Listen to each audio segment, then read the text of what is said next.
Former Volvo CEO, American businesses are letting down their workers. Pehr Gyllenhammar was the CEO of Volvo for 24 years. He is the author of the forthcoming book, Character is Destiny, Reflections on Innovation and Integrity from Volvo's longest-serving CEO. The opinions expressed in this commentary are his own. Left side floating image width 100%, display block, margin 0 auto 1.5 rem, at media screen and min width 200px. Left side floating image float left, width 50%, max width 200px, display block, margin 0 1.5 rem 1 rem 0. As the coronavirus pandemic continues, the United States finds itself in uncharted waters, facing social and economic challenges that have shut down the country and forced some 36.5 million people to file for unemployment.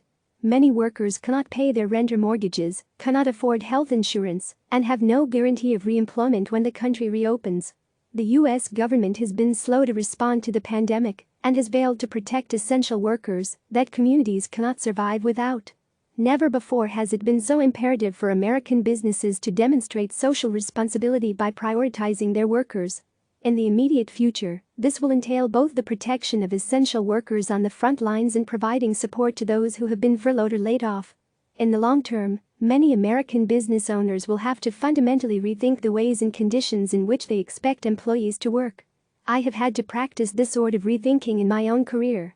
In 1971, after being appointed Volvo's chairman and CEO, I visited all our factories and was amazed to see that the assembly line remained basically unchanged since the 1930s. The workers functioned like robots, performing the same task over and over again. Women suffered from muscle strains and injuries from using tools that were designed for larger male hands. Employees were bored with the work and unvested in the company. Job turnover and absenteeism rates were high. It was apparent to me that the work system itself had to be changed to implement a more humanistic manufacturing model. I ordered toolmakers to start building tools for women's hands. Once they did, all their injuries disappeared. I replaced the assembly line with a batch work system in which teams of workers labored together to assemble each car, which allowed them to develop multiple skill sets and perform varying tasks each day. As a result, turnover and absentee rates fell, and worker productivity increased. My production philosophy had nothing to do with good times or bad times. It had to do with the productivity of people who are motivated and who labor in a healthy and sustainable workplace. I was able to achieve that at Volvo, largely because I took the time to communicate with our workers directly to ascertain their needs and to learn what obstacles stood in the way of their well-being. The obstacle currently facing America's essential workers is that they must risk their own safety every day, but often do not see their efforts reflected with bonuses or hazard pay. Employers should be offering such incentives by correlating bonuses to existing salaries, to the number of hours worked, or to the rate of exposure to the public. If smaller businesses struggling to survive can't afford these cash incentives, they can accommodate workers by increasing flex time or offering work share programs. And for workers who have been furloughed or laid off, employers should maintain their benefits and keep quarantined workers on the payroll.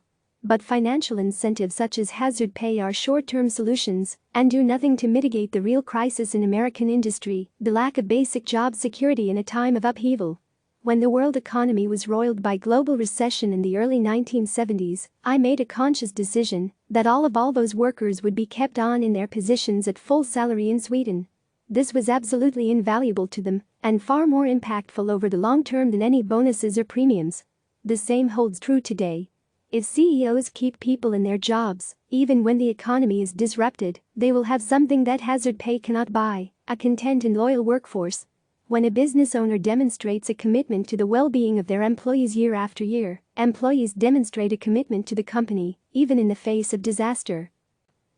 Business owners will have to reassess old habits and implement socially responsible change to meet the needs of the post-pandemic workforce. And most importantly, the work itself will need to be reorganized to suit the needs of workers. Reconceiving the workplace does not come without expense, neither does maintaining benefits for furloughed employees and keeping quarantined workers on the payroll while they convalesce. But business leaders should be less concerned with what the cost will be if they support and protect their employees voluntarily, and more concerned with what the cost will be if they don't. There can be no economic recovery in a system in which the labor force is treated as disposable And that is exactly how workers in the United States are being treated right now. If a second wave of the coronavirus hits the world in the fall as some predict, which companies will protect those same stalwart laborers who worked the factory floors, packed groceries and cared for elders through the first wave? And which employers are now ready to restructure jobs and rethink their own relationships with workers to ensure that when this crisis has passed, there will still be capable men and women willing to perform those jobs? Click subscribe to receive the latest news.